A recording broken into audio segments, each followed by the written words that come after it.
teaching in 2018 in my country, in the university of my city. Then I moved to New York, where I studied creative writing in Spanish, and there I did this workshop in pedagogy of teaching Spanish as a second language, and I began to teach Spanish for beginners in NYU. I taught there for 1 year, and then I taught in high schools, and I had private student as a tutor in New York. And last month of last year, I connect with Wiingy and I began teaching in the platform. So I have been teaching here for 4 months or maybe 5. Yeah, actually, I am a writer, so that was part of why I was choose for this master.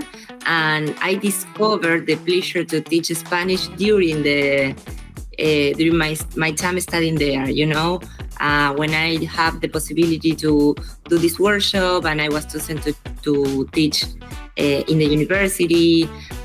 It was amazing to discover that teaching my own language was a way to learn more about it. I became really specialized in my language, teaching it, and I am kind of nerd with this, so I am so happy.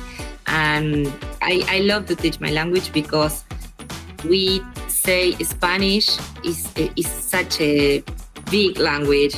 It's spoken in many countries, So I know that when I am teaching Spanish, I am teaching my own culture. I mean, I teach the neutral Spanish, and I teach cultural competence about especially Latin America, but I love to share information, culture, behaviors about my country, that is Argentina.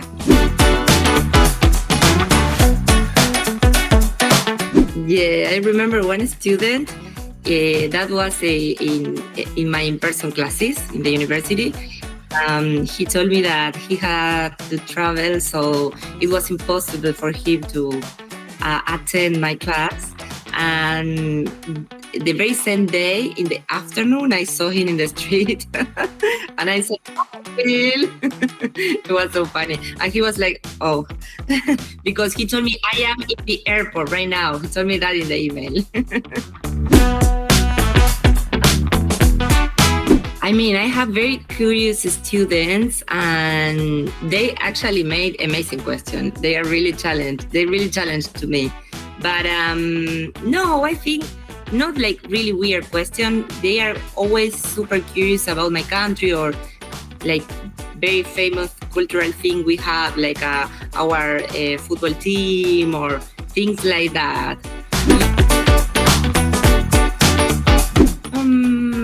I think I usually find a way to try to answer the questions. But if I don't have the answer, I don't have any issue to say, let me see, I'm going to research and I'm going to give you a good answer. I don't have any issue with that. I think I don't have to know anything, but I always try to find a way to.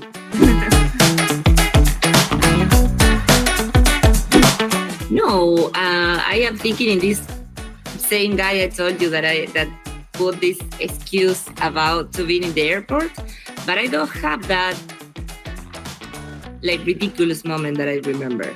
I always have like this happy vibe in my class, and we have really nice moments with my students.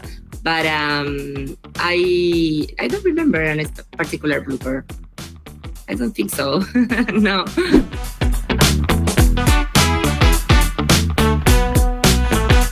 When I see this, because I have been kind of company processes of learning, I know there is always a moment when they feel that it's a lot, because that happened with Spanish, especially for the beginners. That is my field of specialization. I always tell them the same: be patient. This I know is hard. You are going to understand everything with the classes. You have to practice, but don't feel frustrated, because I know you are doing well. I can see your progress, and it's really common to be stuck in this point because we have been seeing so many contents, but we are going to continue. And if you can see the progress I can see, you have to be proud of you. So be patient with your process. Yeah. I was more like that. Very last minute student, always. But I honestly enjoy to study. I actually enjoy to learn. I keep studying. I am about to do a PhD right now, so I love to study the things I love to learn. So in the fields I felt attraction for, I was really passionate about it. Even though I was this last minute student, I study and I enjoyed the processes of learning. But with the other subjects, I was like I just read and I actually never pictured myself teaching my own language until I was called for this workshop and I was invited to teach Spanish in the university. It was a totally new field for me and I really, really enjoyed to do it. So to be working with so many students from so many places in the world is amazing for me. And if you asked me 4 years ago, I didn't even imagine it. So I am surprised and happy to be here. I would love to teach Spanish for speech to a politician, maybe. I actually kind of have a student that is learning Spanish to talk with her own community. Yeah. And it's a politic in the United States from the Democrat Party. So I really enjoy that because I love politics and I really enjoy to teach this specific vocabulary. But I think in another hand, I would love to teach Spanish for an actor or an actress. So many, but I don't know, a Paul Mescal or even a Robert De Niro. Or, yeah. I could love to teach him. My God, he's amazing.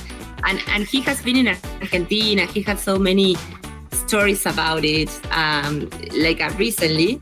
So I would love to teach him Spanish and specifically Argentinian Spanish.